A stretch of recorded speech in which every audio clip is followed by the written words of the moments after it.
calculate.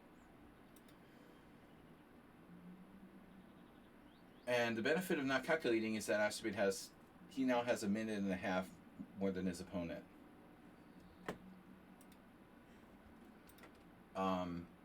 But black has a bishop, slightly inferior pawn structure, but a pawn up. I'll take the pawn. Rook c1, queen b5, hitting the knight, b3, rook fe8, knight g3. Now, the good news is that Astrobate has no bad pieces, and his remaining pawns are, structurally sound. So even though he's a pawn down, fundamentally his position is, again, relatively sound. Black has a bishop. Black has a 4-on-3 kingside majority, but it's not an easy position to convert this. First thing I would think about for black would be a5, a4. Micropenises, microplastics.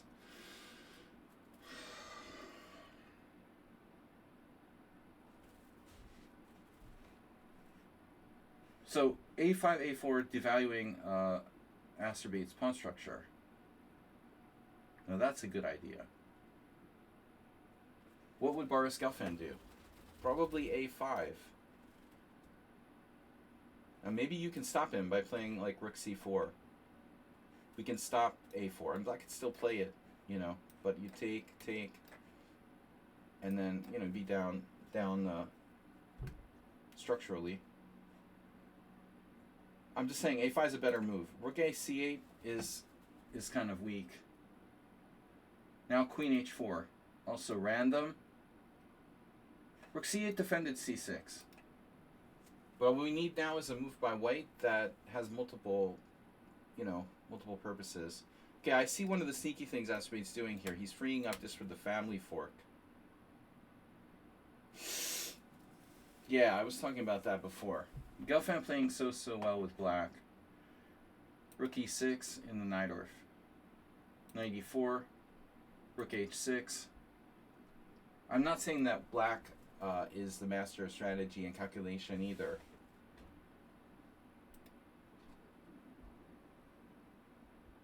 And so this is Astrobate's submission for this week. Bishop on d7 is attacked.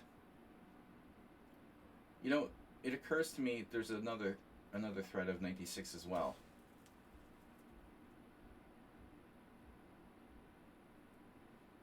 So this is effectively a double threat. And I don't think that black has a defense to double threat.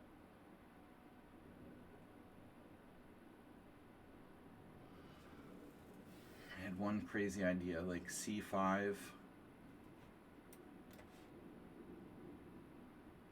Wow, no, because this is brutal. Knight d6 attacks everything. It attacks the queen, it attacks c8, and it attacks f7.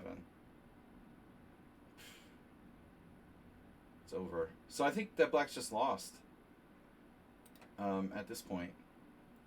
After queen e7.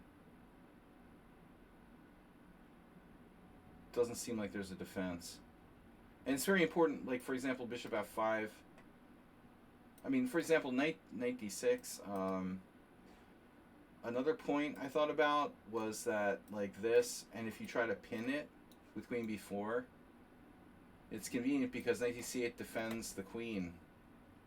It also happens to defend the queen at e7. So I don't think there was anything that black could do. He was too disorganized. And he basically lost the game here. First of all, he should have played a5. Secondly, he's setting himself up for this fork. So rook e6 is a rather awkward move by black. You can see, pretty obviously knight e4 is coming. Maybe f5.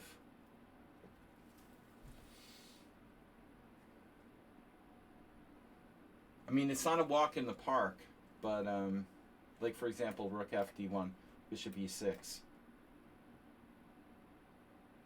Black has the worst pawn structure, but I think he shouldn't lose.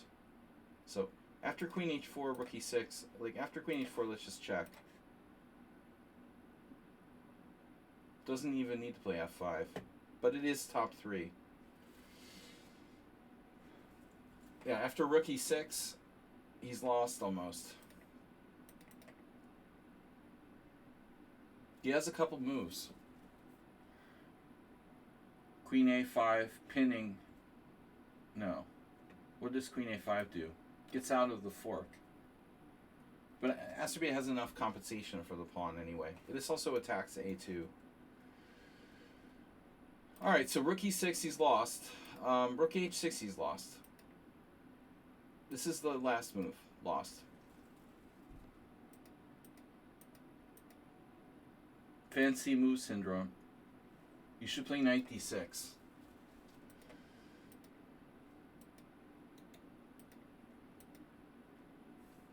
It's a cute finish. Are we gonna see king f8, knight d6? Because I didn't look at the final move. King f8. Let me guess. King f8, knight d6. This is a beautiful move. He didn't play it.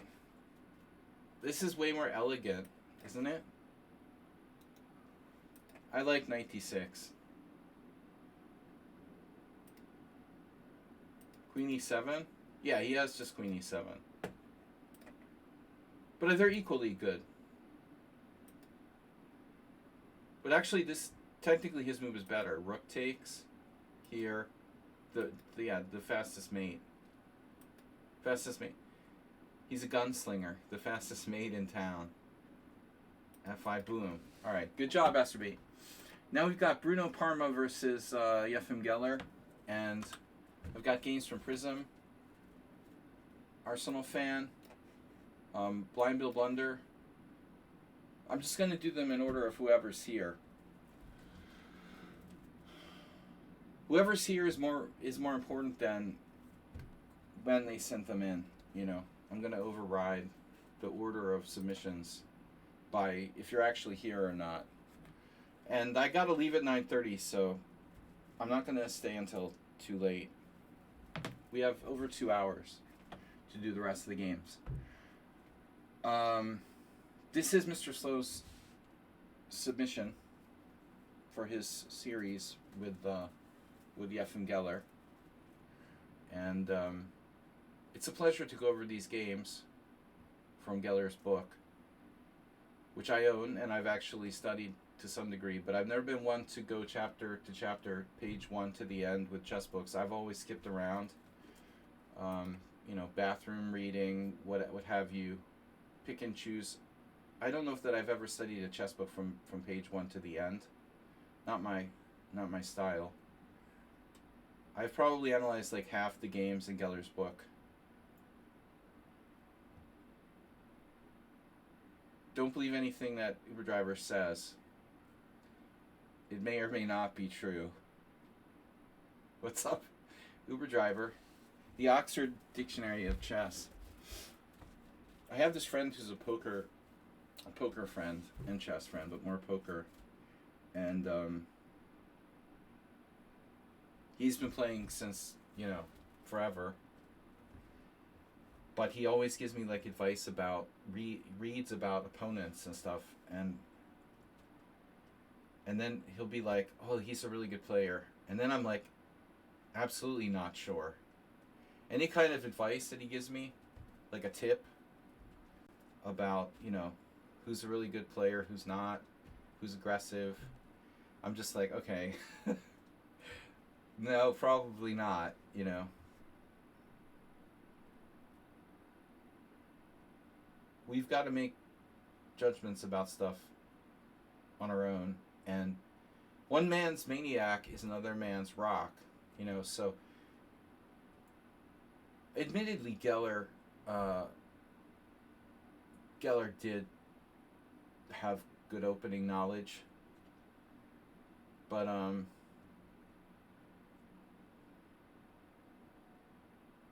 I think he was, in my opinion, a very well-rounded player.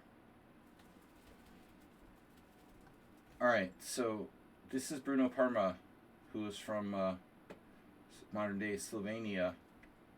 I think he was from. I'm pretty sure Parma was from Ljubljana.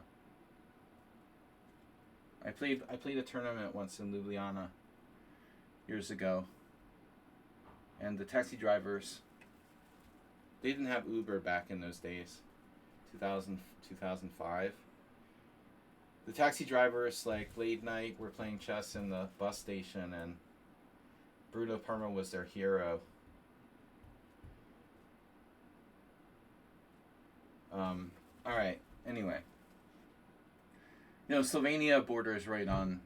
It borders right on Italy. In fact, some of the territory, I don't know, changed hands probably. Parma. I mean, it's obviously an Italian name.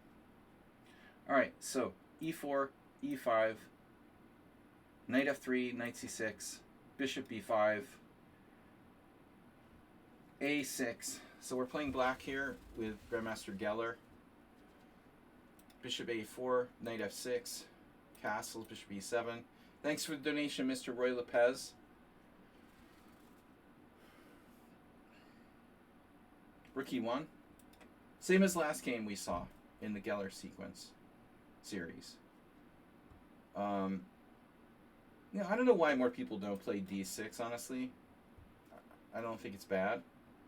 But it's called something different in every source I have. Here it's called the Averbach variation. I swear to God, it was called the Rubinstein variation. In another source, a very reliable source I have. What about you, Mr. Slow? I thought this was Rubinstein variation. b5. I always feel like I'm like weakening my queen side with the extended fianchetto on the black side of the Roy Lopez. It's not like, I know this is the main line, but it's still feels like d6 is less weakening. It is, but it's also less good. Bishop e3, castles, c3. And now the Marshall is obviously possible, but this is 1965.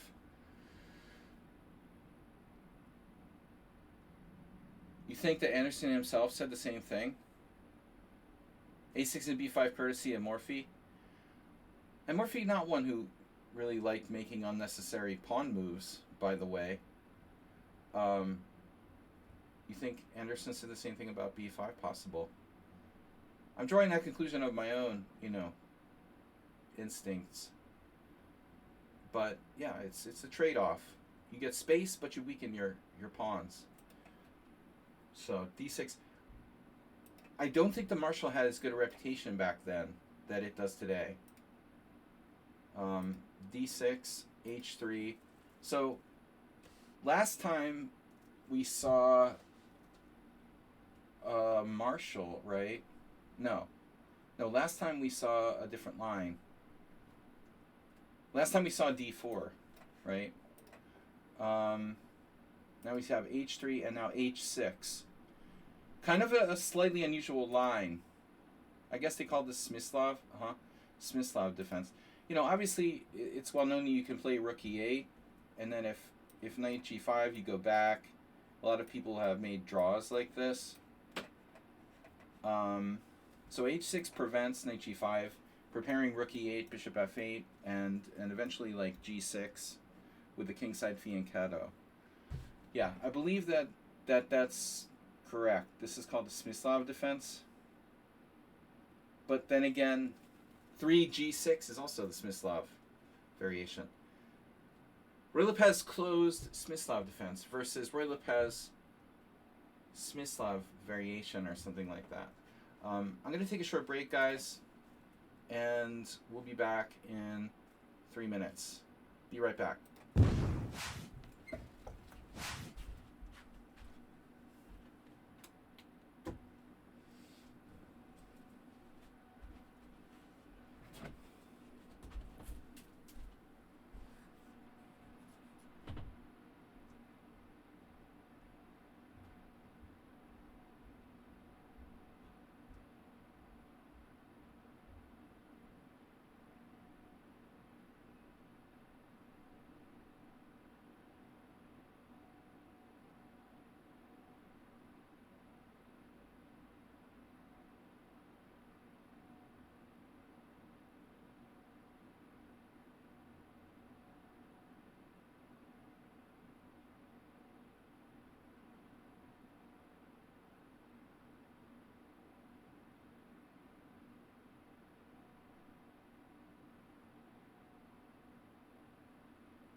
Sorry guys, just had to run down to the store to buy a fifth of vodka before the store closes. All right. Anyway, I think I was white once against Ildar Ibragimov in this line. H6, D4, rook E8. This particular variation, I don't know why, is the Rolopaz derivative of the Kraken. Yeah, Kraken is kind of a derivative of everything. I like to think of the Kraken as a hyper-modern version of the Najdorf. It can become a Najdorf. It can become a lot of things.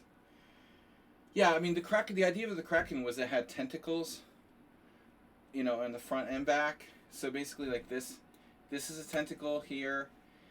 And if you watch my video on YouTube, the introduction video to the Kraken, you know, you occasionally get a tentacle over here. There's potential for tentacles on both sides, kind of like Cthulhu, if you understand Lovecraft sci-fi. But anyways, a random question. Thanks for the random question. Knight on BD2, Bishop F8, Knight F1. So far, this is very standard, right? It looks like a Zaitsev variation, but the nice thing for black is that the bishop's not committed to B7. You gotta love this bishop on C8, honestly. It has a lot of advantages because it has a beautiful diagonal here.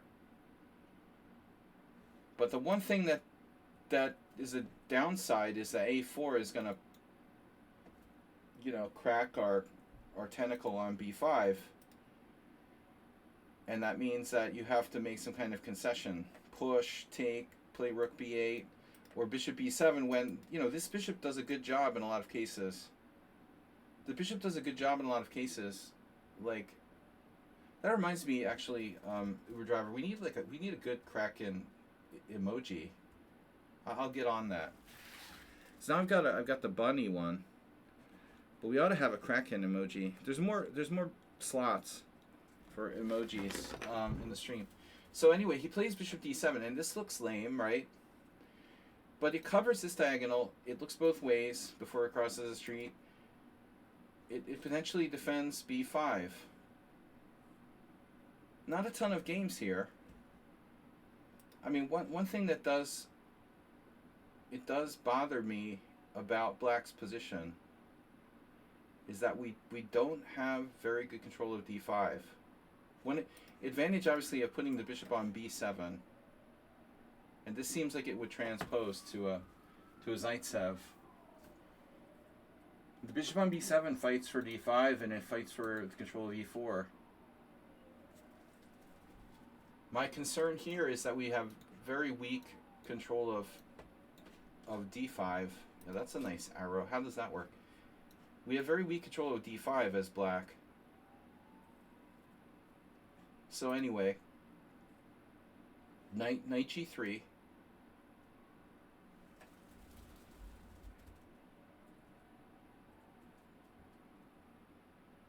So, what is white? Is white threatening something? Are you threatening me?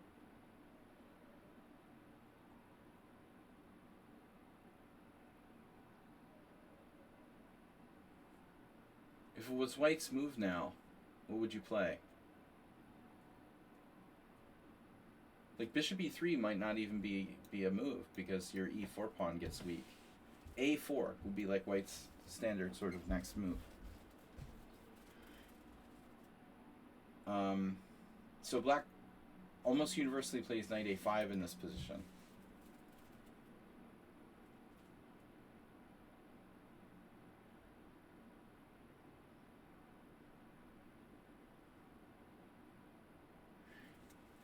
Uber driver, you gotta let me know how, you know, stage 4 Alzheimer's feels compared to like stage 2 or 3.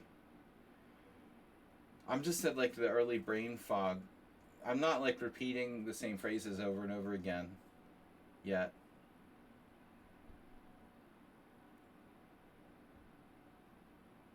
Knight a5 drives the bishop off the a2 f7 diagonal at the cost of slightly weakening our control of the center. It makes the c-pawn advanceable.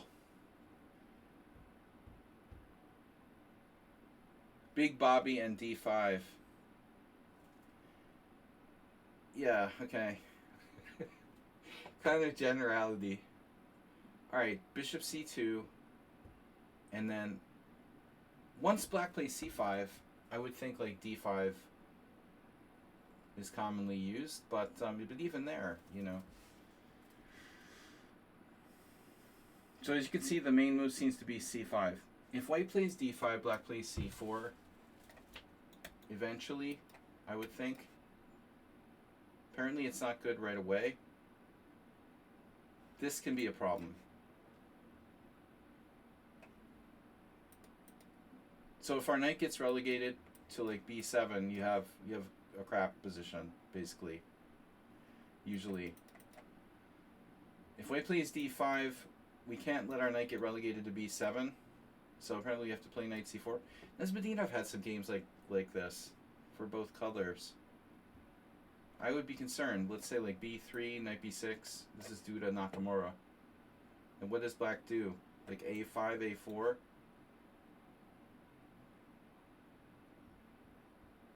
Still doesn't look that easy for white to attack. It's not as simple as d5 and your big Bobby and black is like crushed or something. I think that d5 needs to be played very specifically. In general, keeping the tension is the right thing to do. You can ask Jacob Agard. You need a reason to play d5, not just like I'm big Bobby, I'm going to play d5. So knight c4, and this is Tal Geller later. So look at all these games. This game was played against Parma in 65. By the way, Capablanca Memorial. So in, I don't know where it is, in Cienfuegos or in Havana, probably in Havana.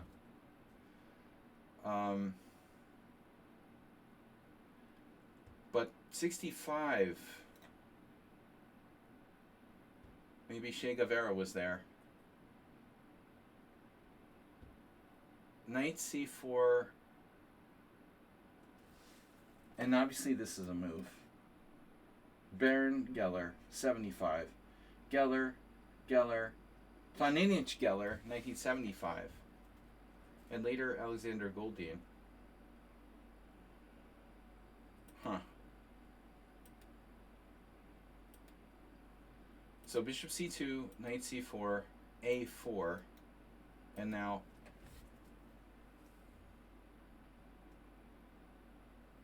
well, black doesn't have that many options. You never want to exchange here.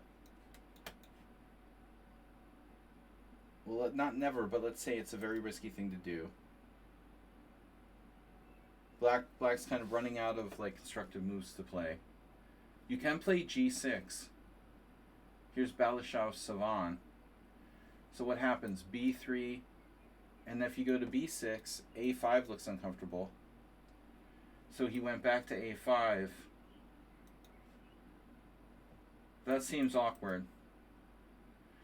So let's try to understand the point of c5 now. If b3, do we still go to a5, or do we go to b6? Do you want your knight to end up? Do you want your knight to end up on c8? So that didn't happen in this game. But b3 is the main move. That's the move I would be the scaredest of. And if knight b6, a5, Nunn versus Pinter, 1989. So Yoshi tried to play this and lost. After b4, John Nunn had a kind of large space advantage. Not so easy for black to get coordinated. And Pinter, who's a strong player and an expert on the black side of the Lopez, he trained a lot of Hungarians like Almasi how to play the black side. He was the coach for the Hungarian team for a long time.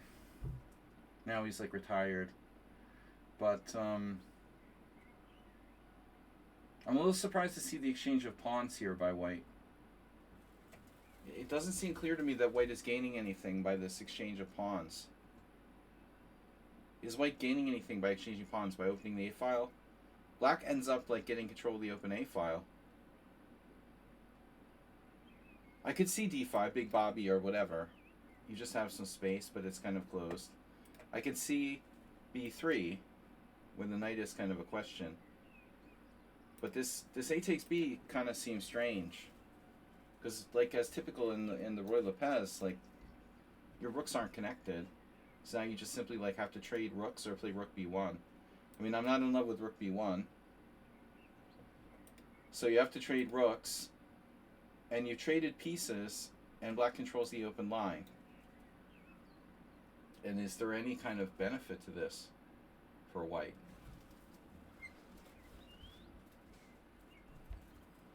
What is white benefit? Just trading pieces against a strong player? Win on Dung, 2004. And another Mihai Marin game, and Rylik Budapest, 2002. But I think that black should be fine here.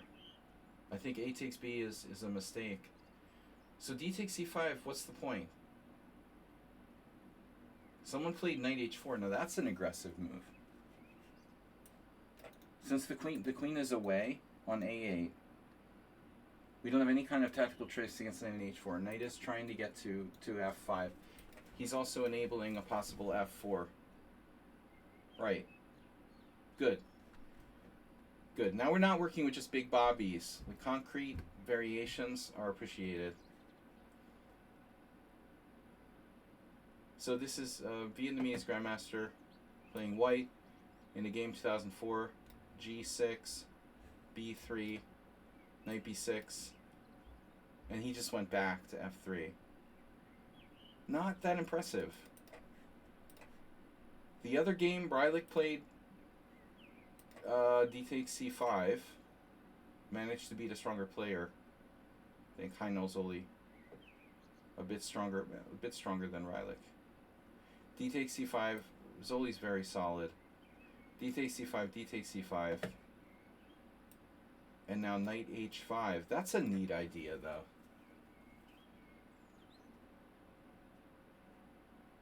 So that's what happened in the game. Exactly what Parma did, Rylik repeated against Heinol in 2002. So a tactical solution. He wants to get the light square bishop, and he does.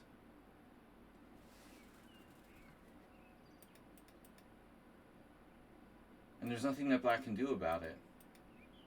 So that's basically the point of this. Takes, draw the queen away from defending the bishop at D7, recapture, and now D takes C5. Hal Dorson played B3, but it's not clear that move is beneficial in any way. So D takes C5, okay, D takes C5, knight H5. And now black doesn't want to give up the light square bishop. So it looks like Parma's better. Why is that bishop so good? Well, good question. That's the point. We have two bishops, but our central pawn is on E5. We have two central pawns. And we have more pawns on dark squares. In this case, 4 out of 6 pawns. 4 out of 6 of our pawns are in dark squares. So that means that the other bishop is blocked by pawns. More so. In general, when you have fixed central pawns like E4, E5, this is an open good bishop. This is an open good bishop on C1. The other bishop is blocked by its pawn. The dark square bishop tends to be more blocked by pawns. That doesn't mean in every position it's that clear, but in general, that's black's good bishop in the Roy Lopez, or dark square pawn structure positions like this. It looks like white, tricked black into giving up a superior minor piece. So queen takes D7. But at the end of the day, I guess black's knights are pretty good. They're active. All the other pieces are active. Just the bishop on f8 is bad. So I'm concerned about the d5 square, which I mentioned earlier.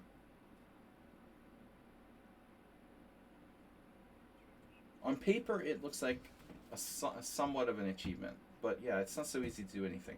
This light square bishop is also bad, blocked by his pawn on e4. But if you give me a position like, say, queen on d5, trade queens, pawn takes d5, I think white is much better. Black plays this, though. Now, we suddenly have to realize there's only one available square to the white queen after knight d6. Knight f6 threatens to win white's queen on the move. Parma must have seen that. You know, he could play h4 here. My first inclination is h4, because it frees up h3. And how bad is... Oh, there's also c7. True. But it may be trapped there. Like, if I just play a random move, let's say king h1, knight f6, queen c7, rook c8, queen b6, rook c6. You get the point. I mean, it's pretty much close to getting trapped. But I think that h4 makes a lot of sense, actually. Giving that queen a square back on h3.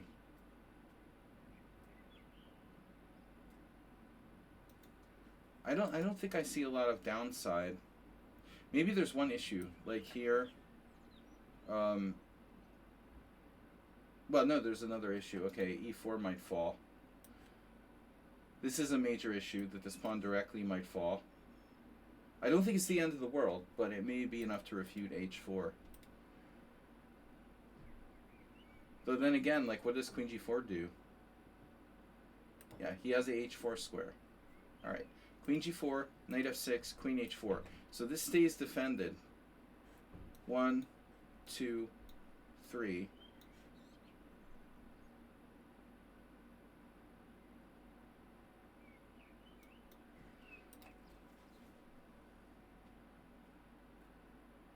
Now, if I were black at this point,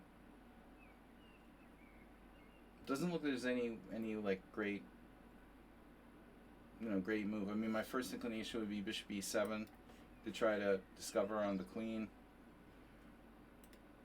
This queen can pop back to g3. Well, maybe not, because then knight takes e4 actually. So after queen h4, he doesn't have a lot of mobility. Strangely, Breilich went to g3, allowing Heinal to take on e4. Knight f takes e4. That's really... Vasek is a really extremely aggressive player. Extremely like all or nothing. Knight f takes e4, queen h4.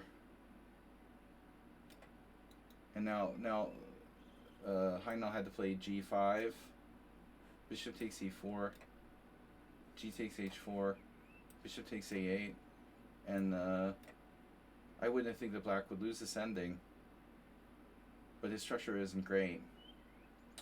Alright, so that's surprising. Queen h4, rook e6.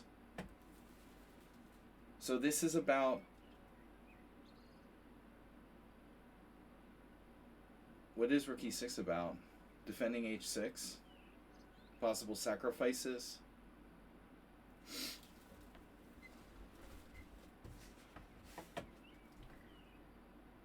I mean, maybe we're making g5 great again? Greater? Looks like we're making the rook a target. I mean, honestly, if you play g5 next, bishop takes g5, pawn takes g5, knight takes g5 would end up attacking the rook on e6 anyway. It would just have to retreat.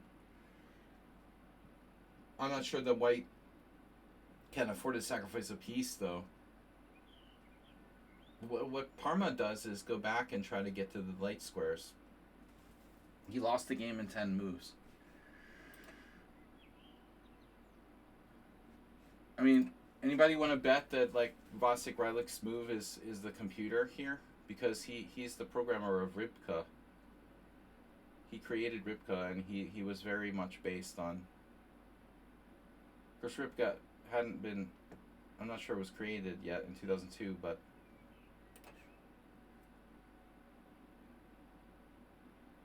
It's interesting. Queen g3 is the second best move according to the engine, but what did Heinal Zoli do wrong? Queen g3, knight nt takes e4, queen h4. That's not what happened. Well, he took with the wrong knight. No, this is fine. Knight f takes e4, queen h4. So Zoli just shouldn't have played g5. He could have just gone back to f6. So what was he afraid of? Like bishop takes h6, e4. Okay, it was an old game from an IM tournament like 20 plus years ago. We can't really think too deeply about it. It looks like Parma's move is actually better, queen h4. And now rook e6 is the engine #1 move. Unbelievable.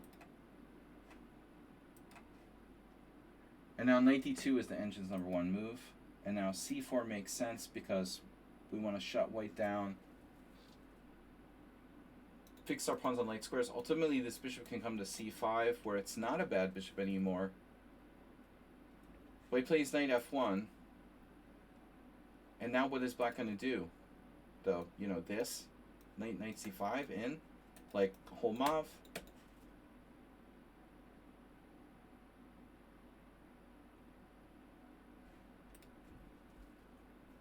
It's hard to believe that white loses this game in 10 moves, less than 10 moves. I don't understand rook e6 either.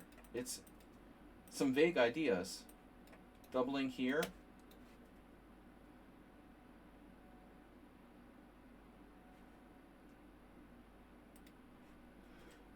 I can see it here defensively.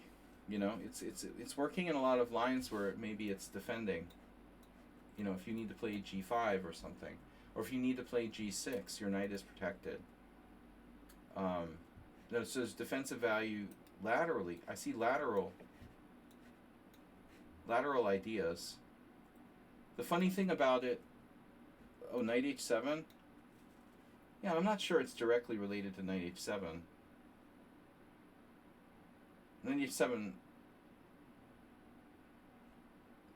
I mean, I like the knight where it is because it's keeping pressure on e4. But I feel like it could connect to like an incursion down the A file. But yeah, it's funny that it's the computer's #1 move. This is definitely something I expected, though. Black wants to play c4. But I also would not have expected the following. Knight f1, obvious plan, coming in on the light squares. Geller just played c4. You would think he'd be looking for ways to get his pieces in. Knight b7, knight c5, or somehow bishop c5. But his pieces also need to defend. The rook is helping defend. The bishop on f8 helps defend against possible sacrifices. White could come with like knight f5, knight g3, knight f5, knight h5, all sorts of stuff, even g4, g5. Now if g4, of course we're going to play knight h7. Yeah, bishop e7 is an idea. Immediately, too. You could start with bishop e7. And maybe only play knight there. I mean, you also have this, by the way. What I really want to do is play knight d7, knight c5, knight d3. But what is shocking is the move b4. Because who saw that coming? Just out of the blue on the queen side, by the way,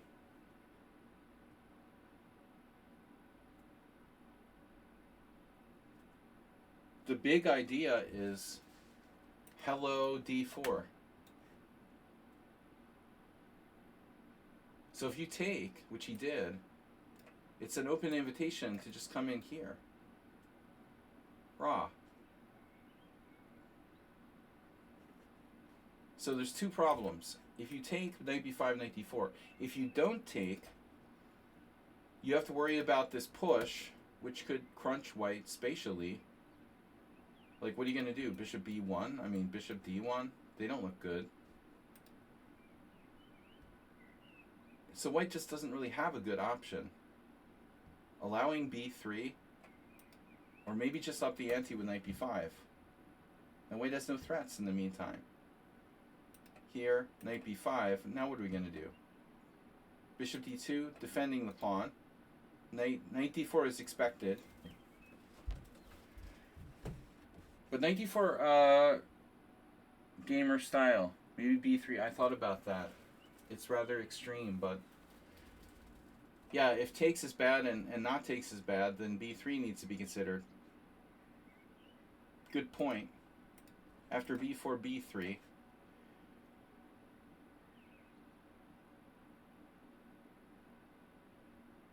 Definitely needs to be considered. There's probably a serious issue. I guess in this case it's like queen a2. But you're right to take this seriously, yes. You know, b3 needs to be considered. C takes b, knight b5, bishop d2 defending the pawn. And now he was expecting knight d4 probably, when white can choose between bishop b1 and bishop d1. But instead black waits and plays this. And it's awkward to protect the pawn. Plus black is threatening c3. No, it's really funny how the bishop on f8 turned into a good piece. It's no longer a bad bishop. And now queen g3, I don't think this move clearly has a threat. Maybe bishop takes h6. He wants to defend laterally. And black just takes the pawn on b2. Obviously this is possible, right? But it loses to knight h5. Because black has rook takes, defending the knight. So all that really happened here is that black just like is winning the pawn on, he's just winning the pawn on b4. This is unbelievable. The whole queen side just melted down. Bishop a4, knight d4, queen c3, queen a2. I would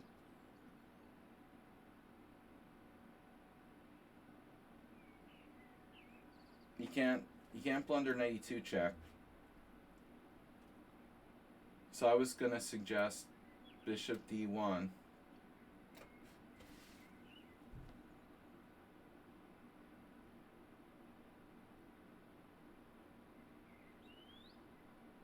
I mean, it doesn't look good for white, but maybe it's not directly over.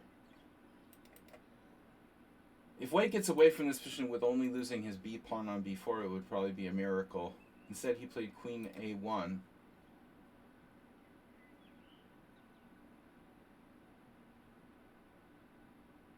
He's going to lose the e pawn at the minimum. Queen a1 and resigns. If rook takes, we have c3.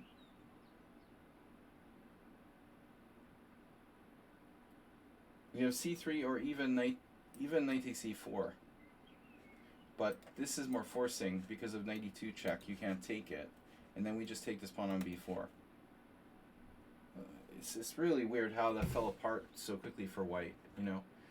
But I still want to just point out, a takes b. What went wrong here is ultimately when you do this, I said this from the beginning, but you give the open file to black here. Why is opening the a file, you know, worth it? And it ended up not being worth it. He gets this trick in, take, knight h5. But at the end of the day, black also had a lot of play on the a file. What's that, Arsenal? Instead of what? Queen a1. Did f4 work? Isn't a piece hanging?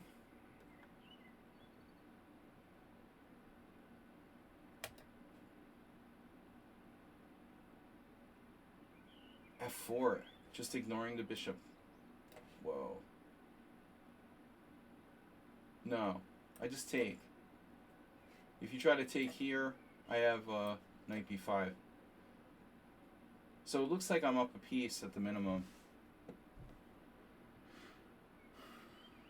Alright, moving on. Prism. Prism is next. Guys, I gotta leave by 9:30, so we have an hour and a half. I have games by Prism, Arsenal Fan, Big Bill Blunder, and Uber Driver. This is Prism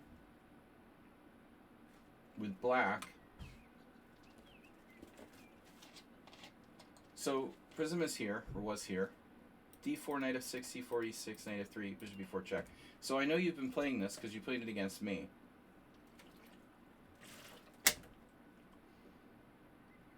The scariest move to face is knight d2. I mean, bishop d2 is good as well. Knight c3 is a nimzo, it's fine. Most people are going to play bishop d2. The move I'm most concerned about is the knight d2. It's the more aggressive of the two, but very subtle and hard to play.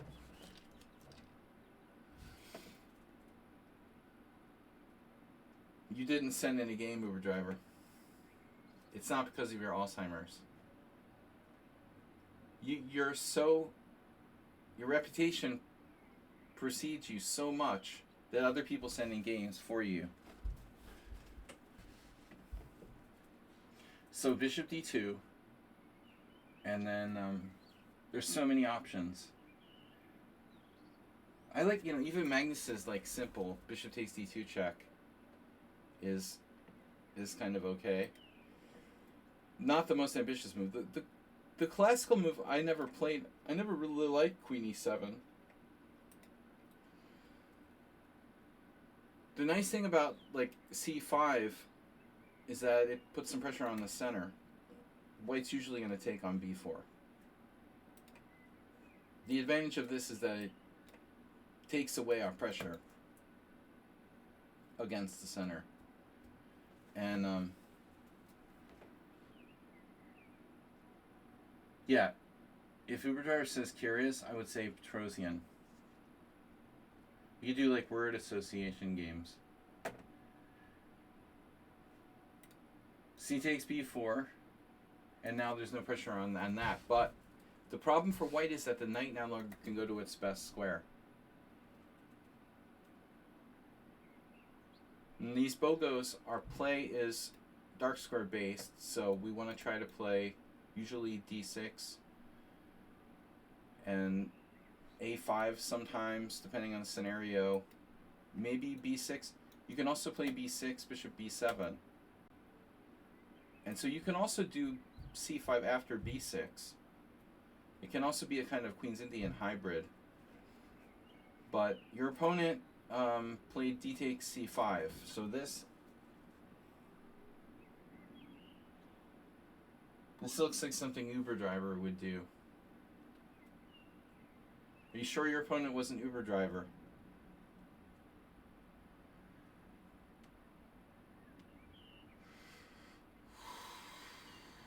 Okay, at the least we can play bishop takes c5. The only question is, do we have anything better? And the answer is probably no. I don't believe we have another move. Because knight a6, bishop takes b4, knight takes b4, a3. That's not going to fly. We have to take on c5. Oh. Well, I didn't consider that.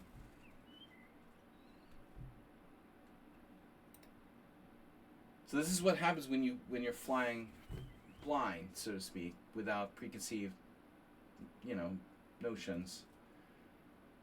Sun Prism hasn't memorized a lot of theory, so he's playing on his own here. After d takes c5, I also kind of wish there was another move, but I mean, I'm thinking like if you really wanted to be weird, you might be able to justify a5. I could see Ilincic playing a5 or someone kind of creative. a5 may not be bad. You could justify that. There's obviously drawbacks. The b5 square is very weak, but here's an Ilincic game. And why I mentioned Zlatko is because like he played the c5 Bogo against me several times. Not the only one. Yermolinsky played it against me too. Hertan, I remember playing it. And I started playing it recently, but I never had to face d takes c5. So yeah, bishop takes c5 looks like a totally normal move. And the thing is, like, what is white gonna do? They're gonna play like b4 on you?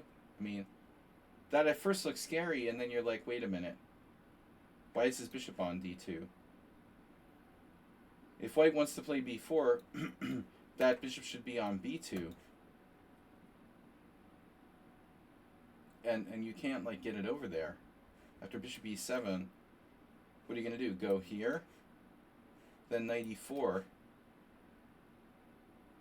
And all shit starts to break loose after bishop takes g7, bishop takes b4 check. I had no idea what's going on.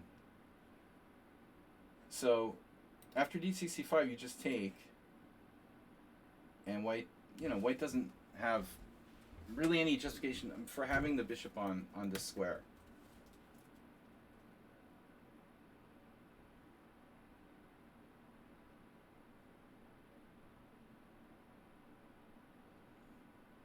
Oh, you want to do that right away?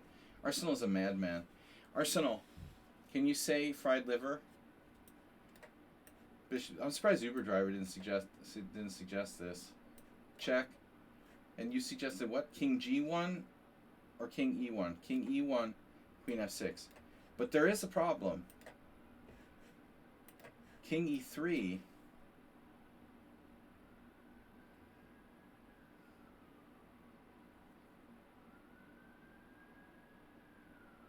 There's always king e3.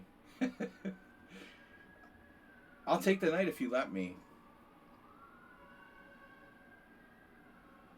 So, for example, queen f6, king takes e4, and I'm getting away. But there may be, this may be sound. Look at that. The evaluation is 0.0. After king e3, 0.0. Refuting Arsenal shit. Nice try, Arsenal fan. So king e1 is actually winning. That's funny. Oh yeah, we're stupid. No, he just has knight a3. I believed you. No, white could just play knight a3. Yeah. Anyway, b4 is a bad move. You don't need to do anything fancy. So in any case, d takes e5. You should just take back. White should just make some sort of normal move, and you have a QGA. It's just a totally normal QGA, but the bishop on d2, it doesn't really make any sense. Because it's either, it either goes outside the pawn chain or it fianchettos itself on b2. It never goes to d2, really. You're going to end up in just kind of a semi-lame position. It's going to have to move again, I think. Back, down to g5. Like, in fact, this could transpose. Someone actually played bishop g5, for example. Bishop f4, I would imagine, could be played. And if you play g3, your c4 pawn is the Achilles heel a lot of times.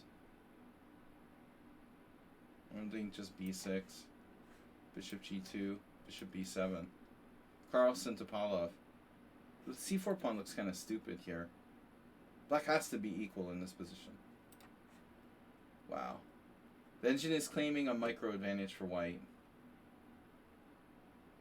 I really am a little bit surprised.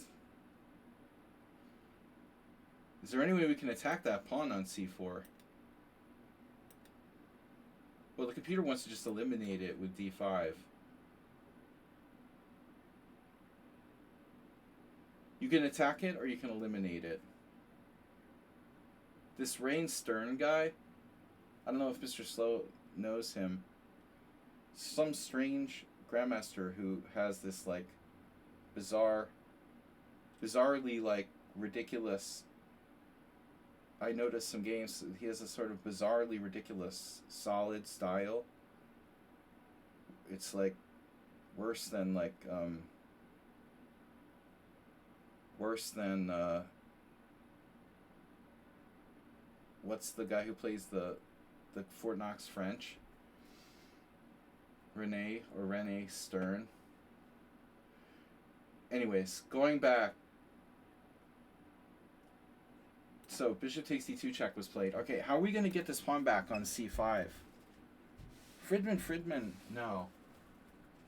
Friedman, I mean, I played a Karo Khan. Or I was black in some kind of King's Indian, pseudo King's Indian thing. Friedman ruined one of my only chances for a GM norm. We stayed in the same room together after my first roommate left me, and I was like +3 in this GM tournament. And I had agreed to play Friedman because he had to come late as a replacement player. I agreed to play him on my rest day, and he beat me on my rest day when I was like +3 and undefeated. I'm like an idiot, you know. Before the tournament, I start offering to be the guy who like sacrifices his rest day just to be a nice guy, and it ends up like destroying my tournament. I don't get a rest day. I lose. My momentum is crushed. I was like, he's a pretty nice guy though. All right, so d takes c5, bishop takes d2 check. This is wrong, and now knight a6. Well, knight a6 is very logical. Holmov has played this position twice. And then Asterbate approves of queen a5.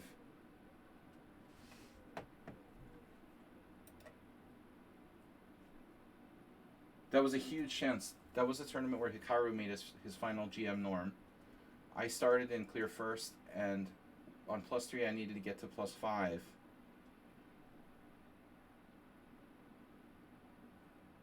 I was +3 after like 5 rounds or something. Like 4 out of 5. Some kind of ridiculous score. And my best start ever in a round robin tournament.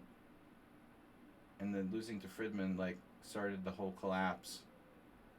He played the most boring line ever against me and ground me down in like a rook endgame. Knight on bd2, knight a6, interesting. Can't white defend with knight b3, then you take. Okay. So what's the problem with this? He does e4, e5. He doesn't do it. Okay, e4, knight takes c5, e5. Looks like white's best try. It doesn't appear there's anything you can do about it, you know? And it doesn't make sense to play queen a5. So e4 is the problem. It's pretty subtle. I don't know how bad it is. You can't stop e5. And so after this, your position gets a little awkward. It looks like you have to go here. And even like b4 would be possible. Ooh, that's the best move. b4, knight takes d2, knight takes d2. And then your knight is stupid. You have to put your knight on a6. This is really ugly. So that's why Holmov went queen a5. It's also not the ultimate solution.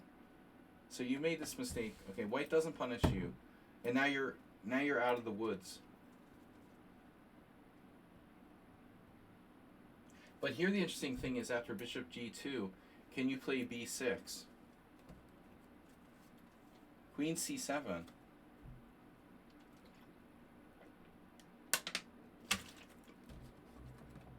Can you play b6 now? That's not a problem, right? Whereas b4 is going to be the problem again. It's always b4.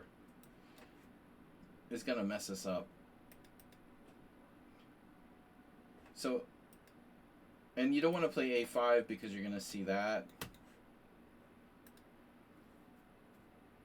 So we've got to be really careful about what we do here.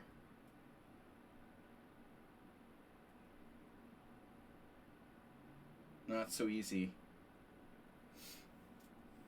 Arsenal fan, you mentioned what? Knight a6, Queen c7.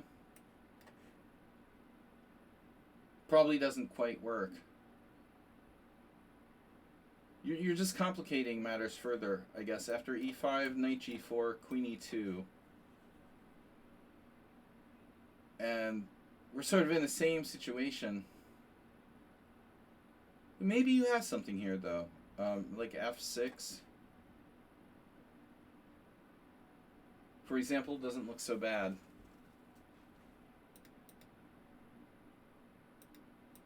So I'm not sure. Queen c7 looks like a reasonable try. But keep in mind, if you ever take, white will then play b4. So maybe he should play a different move, like preemptively defending his pawn. I mean, queen c2. Queen c2, knight takes c5, b4. No, queen c7 looks like an interesting try.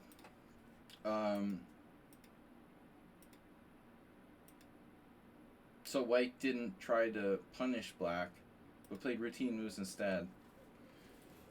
And I think at this point, like, you should realize somehow white hasn't really punished you. By the same token, you don't really deserve to have an advantage. But it's always good to think about what we're trying to do. Are we definitely like trying to win at all costs? Are we trying to play safe? I was looking at queen b6. This is kind of an interesting move.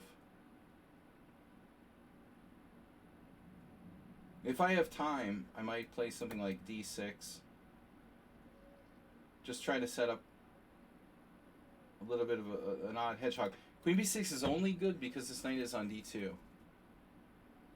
Otherwise, it would be constantly harassed by knight coming to d5 or a4 or something. I think here, though, it's sort of interesting. Even though we're blocking our b pawn, we can play d6, bishop d7. And we're playing for control of dark squares, which really is consequential. Maybe rook b1, threatening b4 would be the acid test. And then, for example, let's say you play a5 and the guy goes here and he's starting to come into b5 and you play d6, he goes into b5, but you're like, no, whatever. Enjoy your b5 square. I'm just going to trade it off with the bishop on d7. So this looks okay. I would say black is fine. You're like totally equal. The impression I had is that white played too routinely, not to take advantage of your inaccuracies. But rook b8, while not a bad move, may not be the best. I mean, clearly you have a plan to play b6 or even b5. What about b4? I think you should seriously consider it.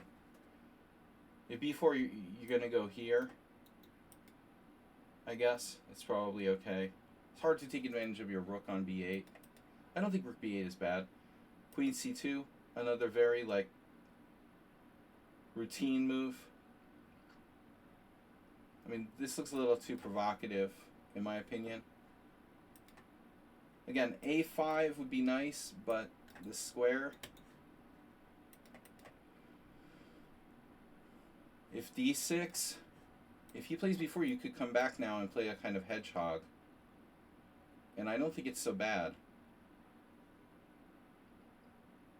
You know, eventually, this square has to be watched, though. So you played b6, and now we played e4. There's no even thought about d4, rather b4 for white. And he's putting his pawns on white squares, which isn't good. While you're putting your pawns on dark squares. Bishop b7. Now obviously e5 is possible. White clearly has no interest in putting his pawns on dark squares.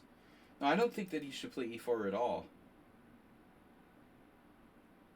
You know, it doesn't feel like right. But I don't know if White has any advantage at this point. But after queen c2, b6, why not b4? Actually. It's like he signed a paper that said he would never play b4 or something like that. Like, did he sign a contract that said he wouldn't play that move? Because there's no good answer to b4. You have to put your, you know, fianchetto knights are always bad. He cut out knight e4, so now you have to go to like a6. That's not great either. Maybe better than knight b7, because at least you gain a tempo, and you can try to bring it back toward the center at some point. Maybe with this. I don't like this either though. This guy's refusal to play one slightly uncomfortable move, maybe outside his comfort zone, is gonna cost him. So he plays e4, and then, you know, clearly you could just play d6 if you want to. You played bishop e7. e5 is not so scary, but again, he's got e4 under attack. So rook fe1, d6, and now we're back to hedgehog land, you know, with knight d7. If b4, knight d7. So slowly b4 is not going to be a good move anymore, I think. It's ironic because he played it now. This guy should have played this move like 5 moves ago. He literally waited until it wasn't good anymore and then played it.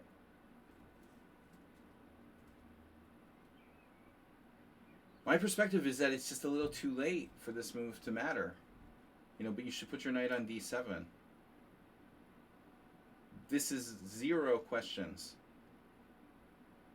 This is way, way better than going to a6. This is a normal hedgehog position for the knight. It keeps an eye on e5. The rest of your development is very obvious, like a6, queen c7. Black is fine here, but this isn't something you do voluntarily. If you're given a choice between this move and this move, it's a no-brainer. No, but I think that black is clearly fine here. Computer might claim some kind of tiny advantage, but it's just as likely white's going to overextend and lose. This is a very tricky sort of structure to play. When you've played b4 in the hedgehog, he's going to have absolutely issues with this pawn. Knight a6 is a huge mistake. I don't know why white doesn't play a3, but his text move is probably okay. But he's still going to have to play a3 likely. Rook c8, rook c1, rook e8. At this point, I'm mostly concerned about your knight. You know, you ought to bring it back to b8 and recycle. Here, you finally do that. Instead of h6, this is way better. What you did the next move. I don't see any reason you have to play h6. And it slightly weakens your king side. Now he does h4. It's better than h6 probably. Good move, knight b8. And then knight d4. And now discoveries, obviously. And queen c7 doesn't work because of good old knight b5. So, white is threatening something like e5. Maybe you can play rook e7. Or, this is not a traditional hedgehog square, but maybe queen e7 isn't so bad. That's still going to be a problem, though, if you go here. So I guess your move is fine. Knight c6. We generally don't want to do that in the hedgehog, but because you have these tactical issues, the move is probably okay. And then if I'm white, you know, he has to watch this. So he plays f4. It's a lot of pawn moves, bro. I don't know. I've done a lot of analysis with black games lately, and f4. Yeah, man. I mean, this is hedgehog. Hedgehog's starting to go wrong. We're looking at take e5 now, And that's what you did. And now there's going to be a lot of pressure on e4. Black's at least equal here, but easier to play black. Queen f2.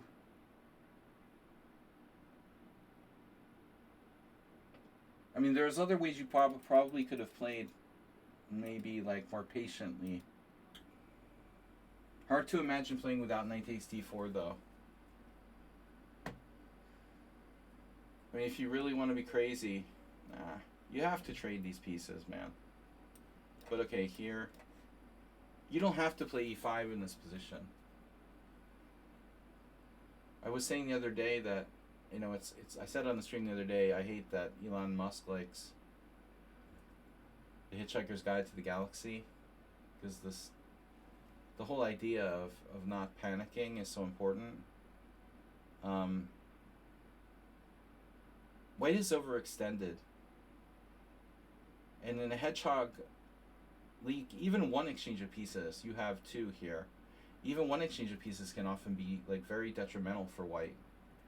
Like if all the pieces are on the board in a hedgehog, white's like clearly better. One piece exchange, it's like equal.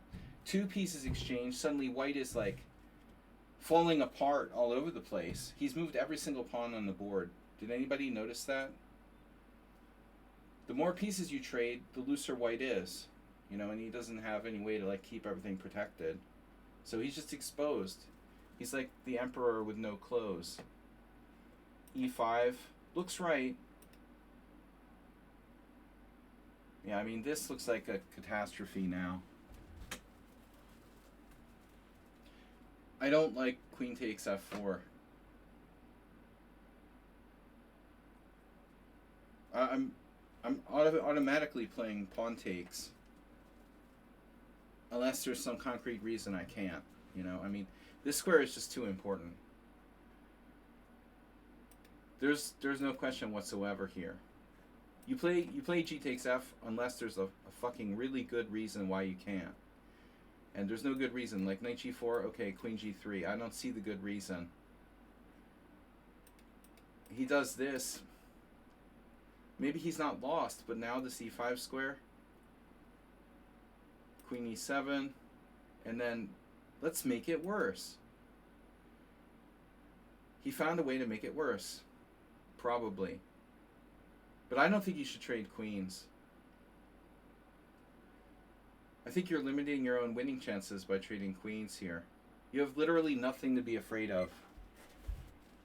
That's like the, I saw this game the other day. It was a Queen's Indian. Wojtaszek was black against some random 2300, and it's an old game from like 10 years ago. He was like, Wojtaszek was like +3, and he offered a trade of queens. And the guy's advantage suddenly, like, you know, disadvantage, like, went down to very small. Trading queens, I often do it, it's like a comfort thing, but you're actually not under any pressure here at all. So, what black should do here is rather obvious. Knight d7. You're attacking h4. He's the one that's more exposed, not you. And you're coming to e5. And if he tries to defend knight e5, and still that pawn on h4 is weak. But the main idea here, we should get in Geller's rook e6, by the way. This would be a good time for rook e6. Did you have that? Oh. Well, yeah, you gotta watch bishop h3 though, unfortunately. You have rook c7, rook c7, rook e7. That's a nice idea. Speaking of master classes. Rook c7, knight f3 drops this pawn. And meanwhile, you're going rook e7, queen a8. So this is starting to look like my game with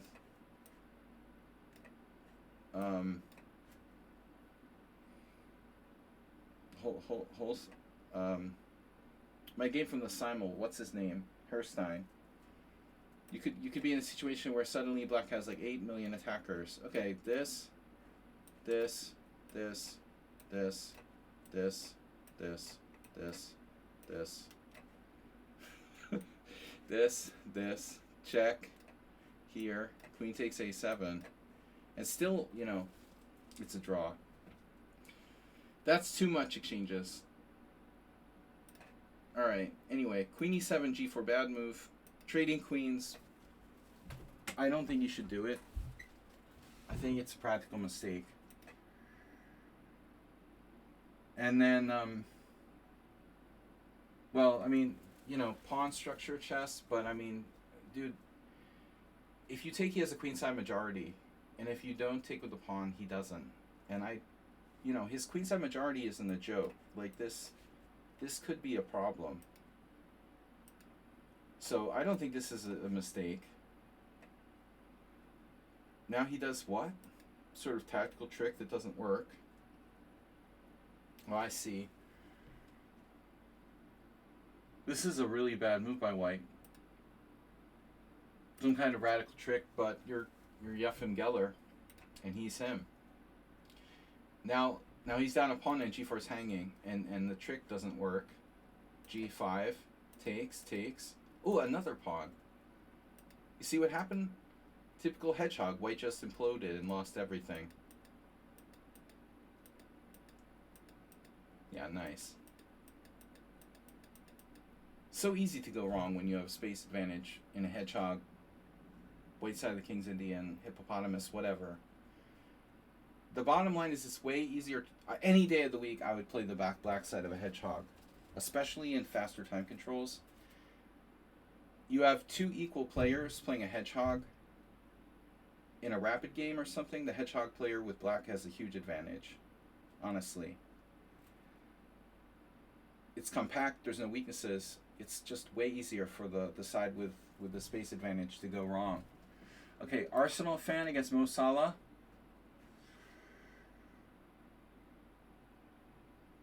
What is this, Liverpool?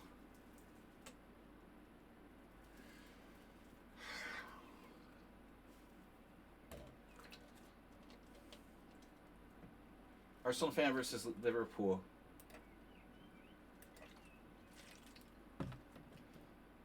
Okay, e4, c5, knight of 3, e6.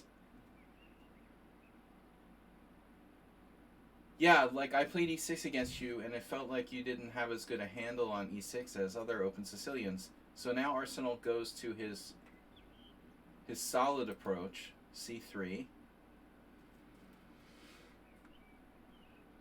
And my long-standing favorite for black is d5.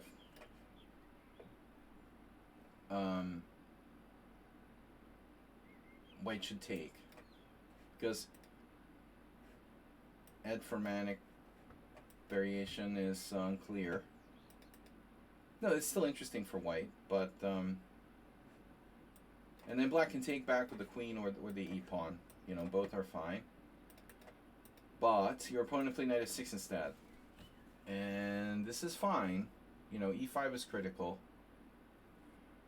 However, Arsenal fan goes Danny Kopeck style on this guy. I am not familiar with this. I play very rarely this move order for black. So, I mean, if we look up my games, for example, Acerbate with white. Wow. Acerbate with white even played bishop d3 once. 2020. Acerbate go, bro. Playing like Arsenal fan. Arsenal bait. But, me, personally, like, let's see.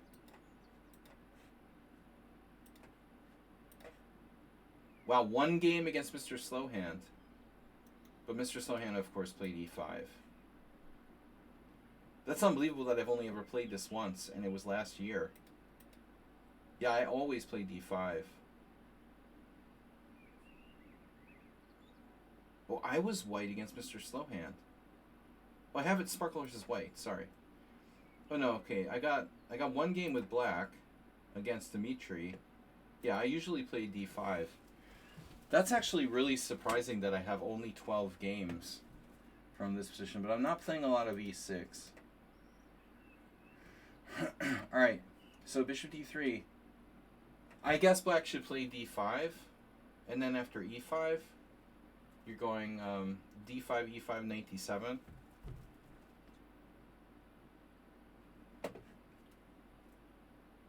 I don't know that black really has a choice in this position.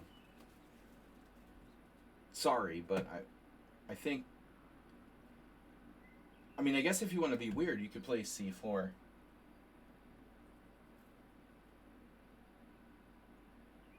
What's up with that? There's a couple games. Boris Nevednici. That must be like his... That must be Nevednici's dad.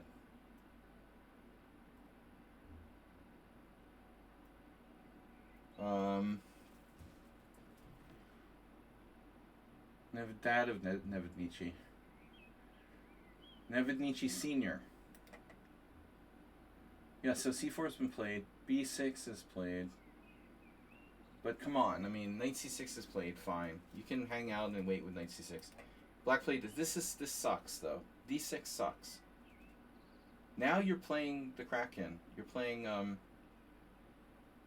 okay, I'm criticizing it, but from a practical standpoint, this is not black's best move. It's not terrible, but you're turning your whole opening into the Owen defense or something. You're justifying Arsenal's bishop d3 with a slow move d6. I wonder if a6 would be better. Because you'd at least keep your flexibility. At least if you play a6, you can still play d5. But there's no d5 now. Bishop c2. And honestly, I'm on the fence about knight c6. Because you're going to get bowling, right? d4, d5, and white's better. He's going to have to play... What's he going to do? Especially if he plays knight c6, he's going to have to play d5 anyway. Look, move 8. Black played d5 anyway. Can you guys... Can't see it when I'm, like, pointing my mouse. I should enable my pointer. Do you guys know where the setting is for that? Oh, no, you can see it. Okay. So you see... You can see it. d5. He ends up playing it in 5 moves. Driver, you're not allowed to talk anymore. c4. Yo, c4 now. I'm sorry. I thought you meant for white. Oh, I'll let you talk. All right. c4 now. It's too late. b3 is too good. White is much better already. So, black plays knight c6, castles, bishop e7, and then so there's some chance that if you play d4, c takes d4, c takes d4, knight b4 harasses your bishop, but you can always go to b3. So I see your point is that you defend the pawn on e4 first. Now you're threatening d4. So see, we see a bunch of games where black actually played e5. Nazar Furman. Dragon Barlov. Lots of reasonable players here. But I mean, it's also like a bad Roy Lopez for black. Castles and then boing. Oh, Arsenal, you played h3. You've transposed to something, dude. Arsenal, somehow by playing h3, you transposed to something. But I don't really see the need in h3. Or the need for h3 here. You're like accidentally transposing to something. But I don't see why you need to play it. Do you think there's an actual problem with d4? What's the point? cd4, cd4, knight b4, bishop e3. Yonkman. This is horrible for black. Sign me up for white. Okay, no problem with d4. With h3 you transpose to something. b6 is horrible. Bishop d7 is horrible. b5 looks reasonable under the circumstances. d5 looks reasonable. You know, saying I lost the tempo, so what? e5 looks reasonable. Knight e5 is a brilliant move. Actually, that might be black's best move. Trying to trade pieces. That looks like a great move for black. Uber Driver coming up with a super deep knight h2. Why not knight h4? Knight g5. Thank you, Uber Driver. Very deep suggestion. Everyone saw g5 except for you. Everyone in the room saw g5. Yeah, knight h2 is a logical suggestion. I guess then knight g6, when I wouldn't really recommend g3. White probably moves the d pawn. I agree, knight h2, it's totally playable. Anyway, h3, knight e5 is interesting. Black plays this. You gotta go. When you gotta go, you gotta go. You can't take. You either go or you keep the tension. But I think going is much more gutsy. And now knight d7. So, we got to like a weird Kopek. Well, not a weird Kopek, actually a kind of standard Kopek. But you might notice that h3 doesn't really matter in this position. I mean, it does matter that it might block like a future rook lift over to h3 on the negative side. It enables the crushing knight h2. Okay, anyway, d4. All jokes aside. No more analysis. I don't know, guys. I'm probably limited to the games we already have. But if anybody subscribes, I'll guarantee their game will be analyzed by next week. Live on stream. I have to leave in about 50 minutes. We have 2 more games to go over. So, I know about this exchange. My opinion would be that black should not make this exchange unless it's necessary. Therefore, b5 is probably the right move. It's very similar to... we have a problem. Maybe the black queen, or the white queen gets trapped.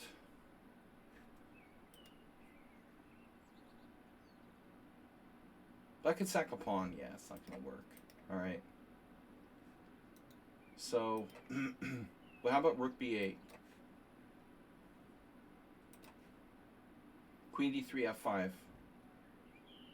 How bad is queen d3 g6? Bishop h6, rook e8. Knight on bd2. C takes d4. C takes d4. Knight b4. Queen somewhere. Knight takes c2. Queen takes c2. White's space advantage is very serious. Not a structure that's friendly. So he plays c takes d4, but I'm not really seeing what this does. So now a good move, I guess, rook e8. That enables knight f8 with passive defense. It might make it possible to play f5 or f6, take with the bishop, so the rook defends. This is not a terrible move. Now knight c3, very good square. Bishop f8. So around here is probably like black needs to make an f6 or something.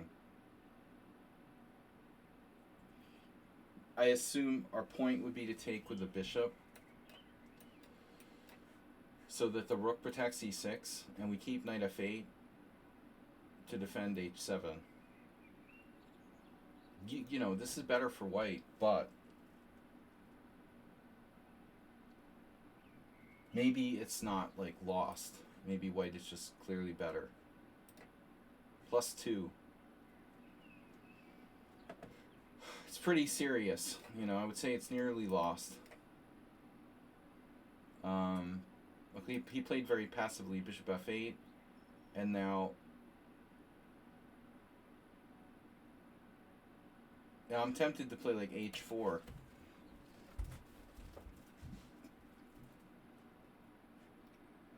I don't really like what Arsenal did now. He played a4. It's a strange move. Looks like a mouse slip. Looks like you were trying to play a3 and you accidentally played a4. Clearly, you're not going to play rook a3. Oh, you think maybe there's an immediate, like, Greek gift sacrifice? Oh my god.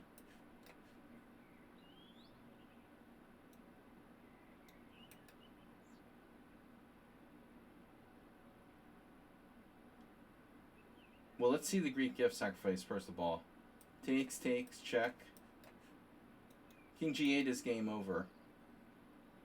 Isn't it? It has to be. You have to go here. This looks like an overwhelming attack. It's winning. Mate in 4. Wow. Uber driver suggested knight G5. That's what clued me in. It's like, wait. You mean bishop F8's not a good move? No. No, I didn't see it because it hadn't been possible. But once Uber driver said knight G5, I was like, oh. I don't like A4. Rook A3 isn't on. You know, I've done this sometimes, Arsenal fan, where I was playing the white side of a Queen's Gambit accepted, and A4 Queen's Gambit accepted, and I did like Rook A3 across because his knight is on B4. I was able to make this rook lift only because his knight was on B4.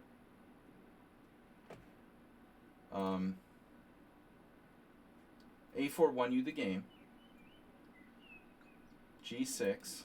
He saw the sacrifice. Bishop G5. And again, black has no really good move here, but this makes the most sense. Queen B6. And now knight B5. So not happy with completely winning on the king side, Arsenal fan began to greedily seek advantage on the other side of the board. And now H6, weakening the king side further. Bishop E3. Knight B4, Bishop E1, and now Bishop G7. So many good moves. Queen D2 wins on the spot. Okay, so you're saying it's not so simple. Because Queen B4, A6 wins a piece back. That is annoying. H4 is better anyway. This is lost. That's over. Overwhelming force. You got to get in the Rook A3 and a cross motif. You did it. Yeah, Knight F8, Knight H4, Bishop D7. This is like sadistic torture game. H takes G, F takes G, Rook A3. Here it comes. That's the reason he won the game. We're not exaggerating. Bishop C6. He's overprotecting D5. Very important in this position.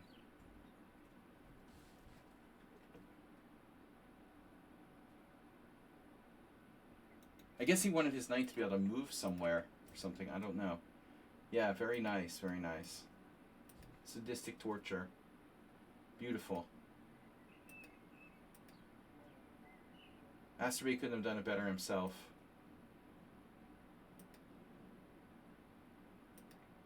Oh, that square. Yeah, that's a fun one, huh? Okay, our next game is Blindfold. Thanks, Arsenal fan. Very entertaining, but instructive, and a good indication of how easy it is to win with the kind of Kopek type setup. If black doesn't have a plan, it can go very, very wrong. So a good alternative to normal C3 Sicilian. This is Yabatis playing Blindfold, and I asked him to submit a game. He hasn't been on the stream lately, but he remains a subscriber. So we're playing on a screen with an empty board, you know. So remember that he's playing Blindfold here with white. E4, E5, Knight F3, Knight C6. Italian game. I think if you play Blindfold, you need to play kind of direct, clear-cut stuff. Obviously, Knight G5 is going to get very complex. So he plays D3, Bishop C5, castles, and now black played D5. And my guess is that there's an immediate exploitation of this open line.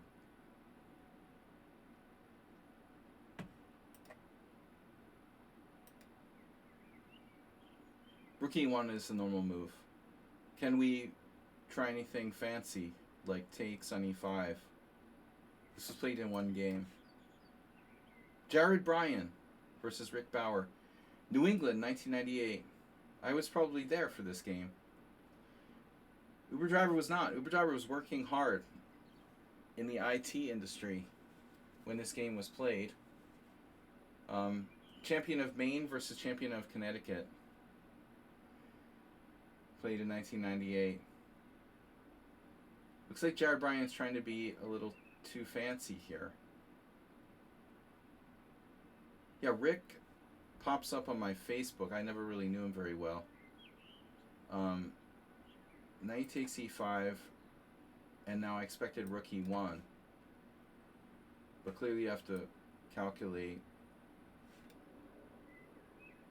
Is this sound? It's a little bit too over the top, yeah. So the point is, like, yeah, Jared Bryan was a little bit unpredictable. He would do some crazy stuff. So rook e1 is the sound move. That's what to... And you don't want to do that in a blindfold game. Let's not forget this is blindfold. Rook e1, castles, and now knight takes e5, knight takes e5, rook takes e5. But there's this bishop takes f2 business. Ivo Donev. I was in Prague playing in the European Poker Tour back in December, and I met this nice guy at my table who was a Bulgarian. And we started talking during the satellite, and turned out he knew this guy. Ivo Donev is I don't know, FM maybe, but like a strong FM, and he is a pro poker player. Long time ago though, like an older player. Lives in Vienna. Rook takes e5. The old school Vienna poker scene, before we had any poker in Budapest. In the old days, in the 90s, before I came here, all the poker scene was really in Vienna. Early Hungarian poker scene. Anyways, off the topic subject. Castles, knight takes e5, takes. So queen f6.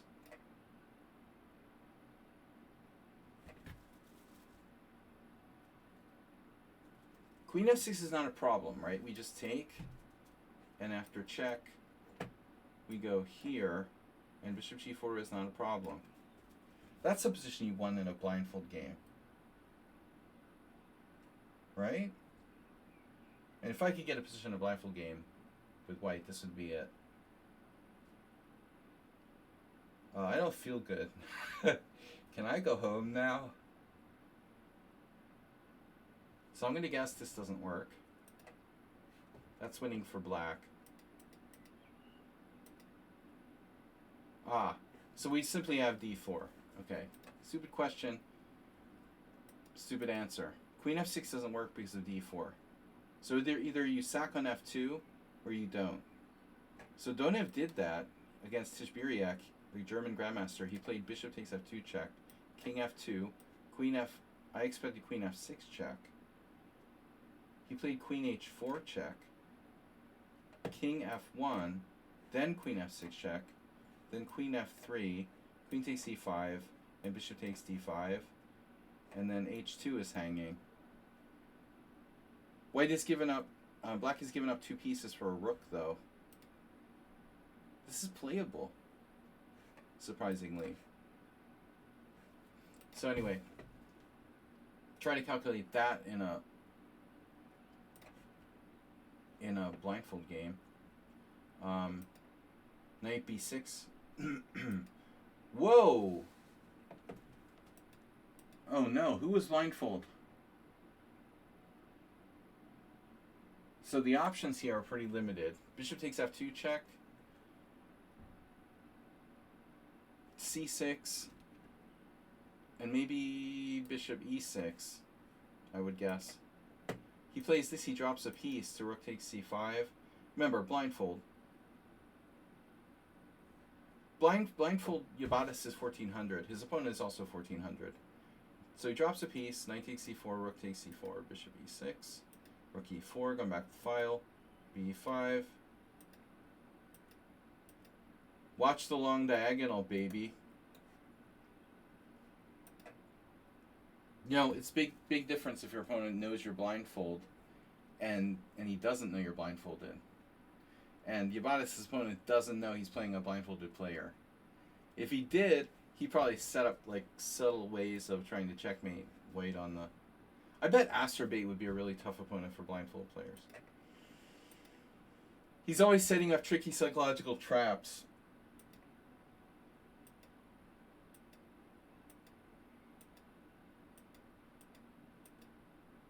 Very clean victory. But when you're playing blindfold, always make sure you create a luft so you don't get back rank mated. The number one most important rule of blindfold. And Yabatis doesn't do it. You know, I would definitely play like h3 here. 100% of the time. Maybe h4. Take a risk. Play h4. And f5 doesn't even work now because I can just take, and I have king h2. But you didn't want to make back rank luft. Played queen f3, and then the dude did f5 anyway. Now you can't take. Unfortunately, e5, rook f8, check, e6, oof. And now queen e5. Now who's getting mated on the long diagonal? Very nice. Alright, and mate. Nice blindfold game. Okay, guys, so I got half an hour. My last game here is Uber Driver. Nice job, Uber Driver. Uber Driver, you know, doesn't even submit a game, and he still gets a game analyzed. Imagine that. This is going to go in your next blog. Don't tell anyone about my stream. All right. D4. White is Reduci, who won our tournament, and black is Uber Driver, who finished third. This is Tuesday tournament. Uber Driver deserves this for playing a Fajarowicz variation. Knight f6, c4, e5, takes. And now everyone knows that knight g4 is the better way of playing the Budapest. But Uber Driver continues to play this. For a long time, I thought you were Merle Dixon. That this was one of the reasons. You know, Merle Dixon used to play this too. Uber Driver, are you sure you're not Merle Dixon? Are you sure you're not the Merle Dixon team? What did you do to poor 44? Did he play like f3 or something?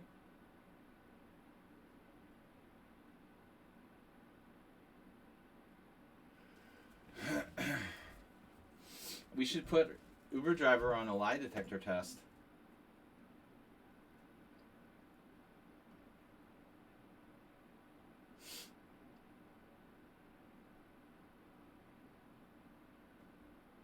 But I mean, why? What's the deal with like Queen H4 check? Is that not good? Oh, it's one of those things that's not so clear, right? Takes, takes, takes. Oh, you like this. You would even like this kind of, like you've done this kind of thing. This doesn't work. Wait. So this is good enough. So bishop e4 check is even more brutal.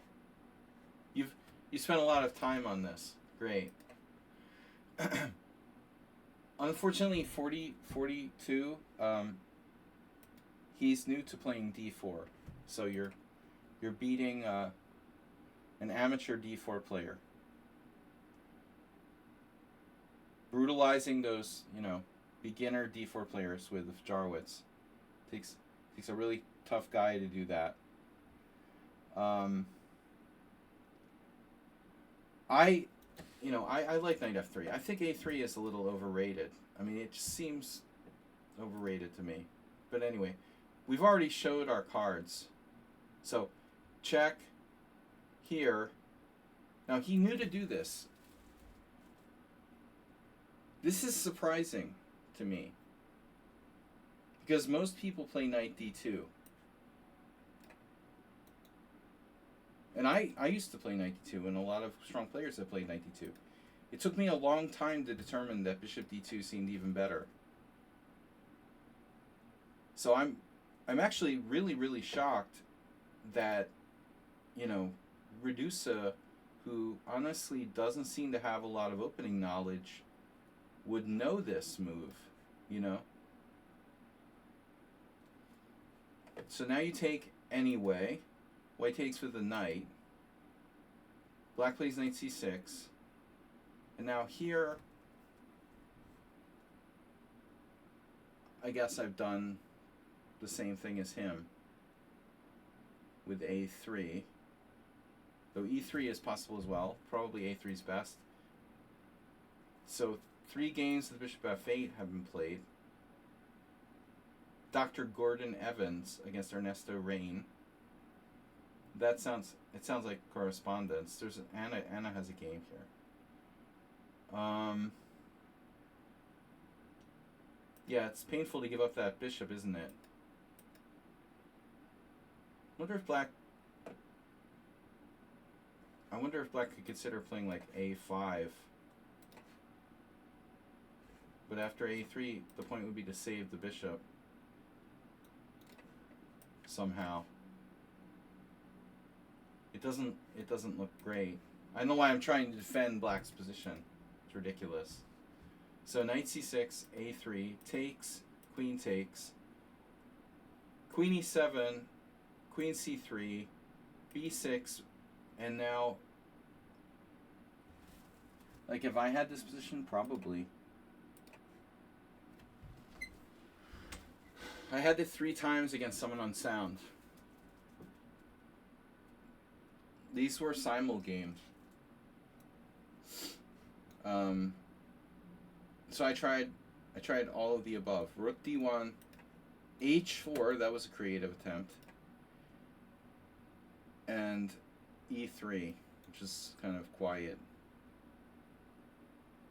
So rook d1 was the move that this, I don't know, Smyslov or someone really strong played this with rook d5. He's following exactly my game with someone unsound. My 2 games with someone unsound. So you see I played h4 here in 1 game, preempting the g5 that you played.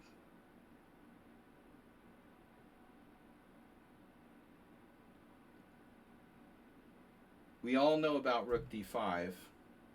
You could play that right away. Then black has g5.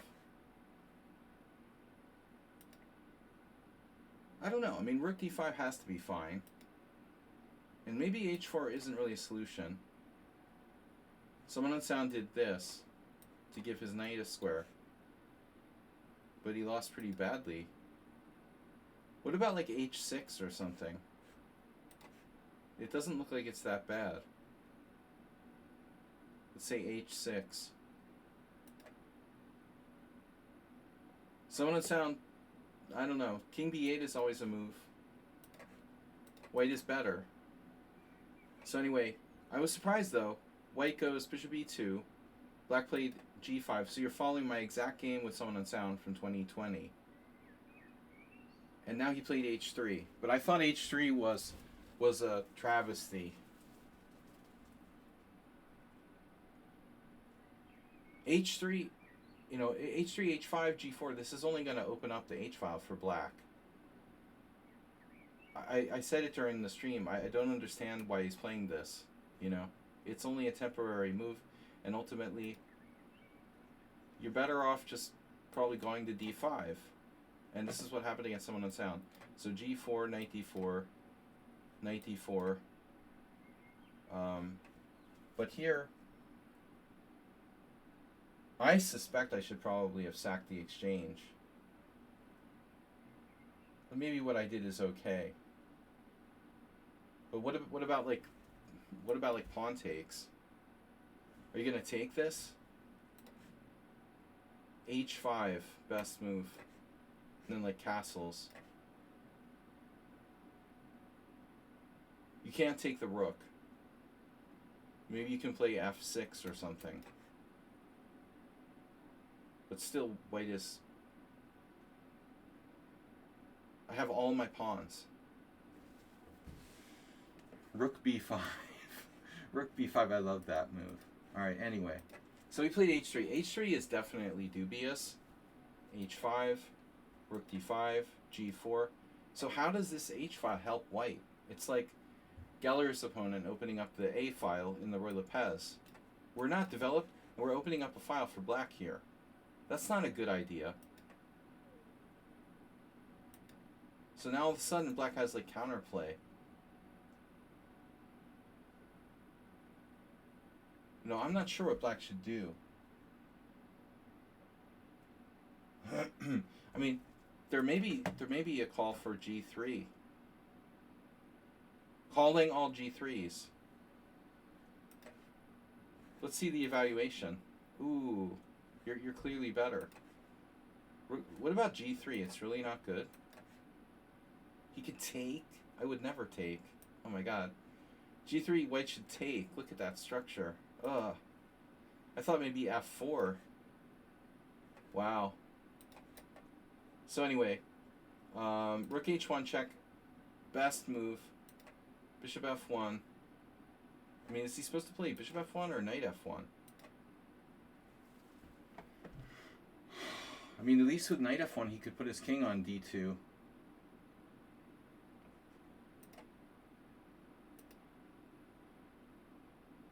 Yeah, you did play g3. Yeah, it's very tempting, and he took, which is the best move. Yeah, you're fine. You're absolutely fine. So it looks like you're supposed to do like queen e6 type of stuff.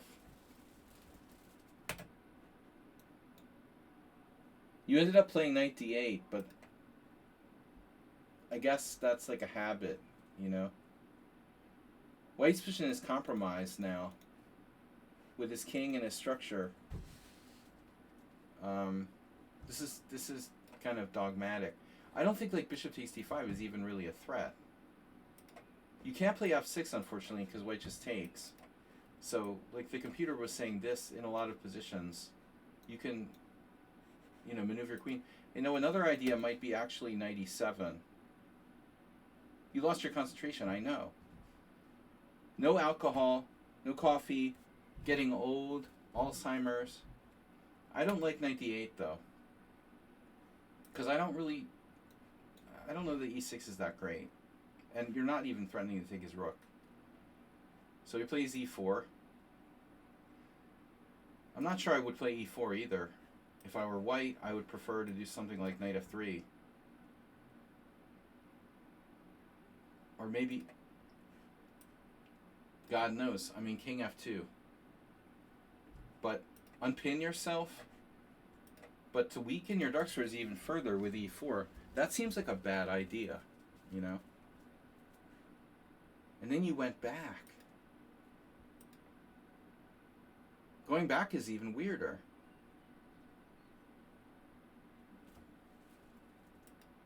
Right, you admitted your mistake.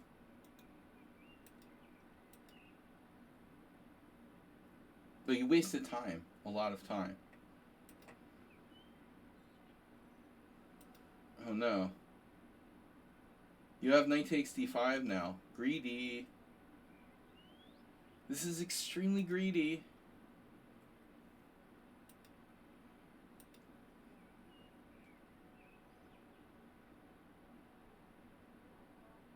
So there's like d6. Stopping queen c5 check. Oh my god.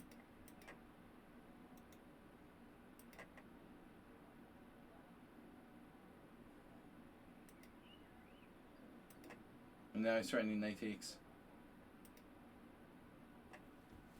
So, does white have enough compensation? 2 pawns, but his structure is just wrecked. It looks like black is okay even here at this point. It's almost equal. He played queen d4.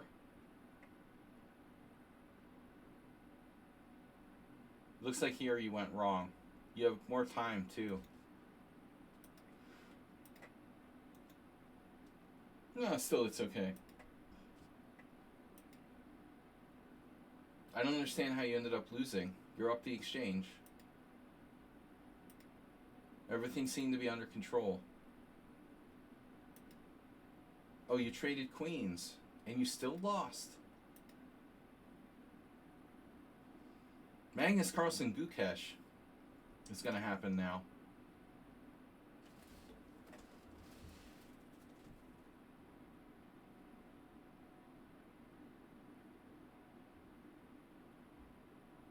These double pawns count as one pawn. So he has like 1, 2, 3, 4 pawns. You have 3. You can still lose a pawn and probably draw here. And that's what happened. There's no way you should lose. Well, there comes his passed pawn. That's an issue. That pawn needs to be stopped. Wow. So after rook g7, you're lost, according to the engine. Rooks belong behind passed pawns. I thought they told you that at chess school. Not in front, behind the passed pawns. Uber driver, Big Bobby. You put the rook behind the passed pawn. He put the rook in front.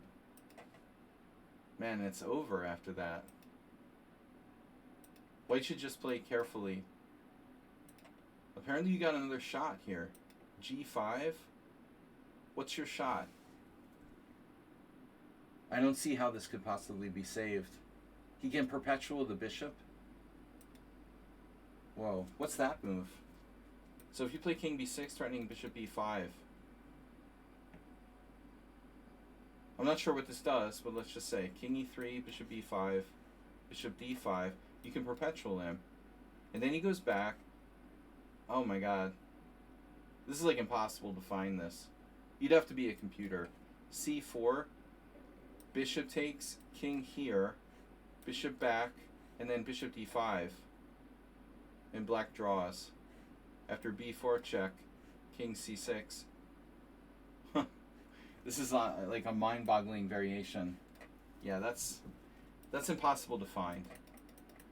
But what you should have found was this. Rook h2. This would enable you, you know, like, let's say here, you would get behind this pawn and also threaten this other guys.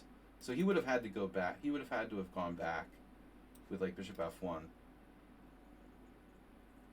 Okay, it's still not that easy, but then you play your move again. He doesn't have time to get coordinated. Guess 95. Let's say 95. It's not so easy, but you shouldn't have lost. So rook g7 and you're lost once he gets this up. That g-pawn, the second g-pawn, I said it doesn't matter. It doesn't matter. The second g-pawn is irrelevant. Uber driver has a very, very slight materialistic tendency. We all do at times. But that pawn didn't matter. You gotta outgrow the materialistic tendency. Okay, lucky and good. You gotta be both lucky and good. And Redusa was lucky and good in this game. So not the best. Not the best mating technique. Is he like trolling you now? So I think he was trolling you at the end there.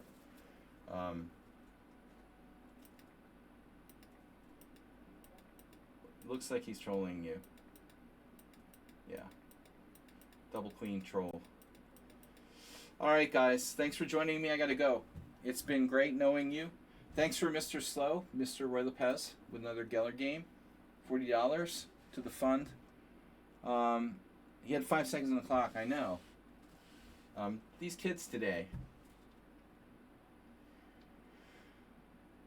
I will see you all Sunday for the Simul. Flagship Sludgy Simul. Undefeated. I've never been undefeated 2 weeks in a row. Can we do it? See you on Sunday. Oh, tomorrow. I'm sorry. Also, tomorrow. I should be here tomorrow around 12:30. Short Blitz stream. Short Blitz stream tomorrow noon. Noonish. We'll see you tomorrow. I forgot it was Thursday. I'm thinking it's like Friday. Whatever. I'll see you tomorrow. And then again on Sunday. Thanks everyone for your support. Bye-bye.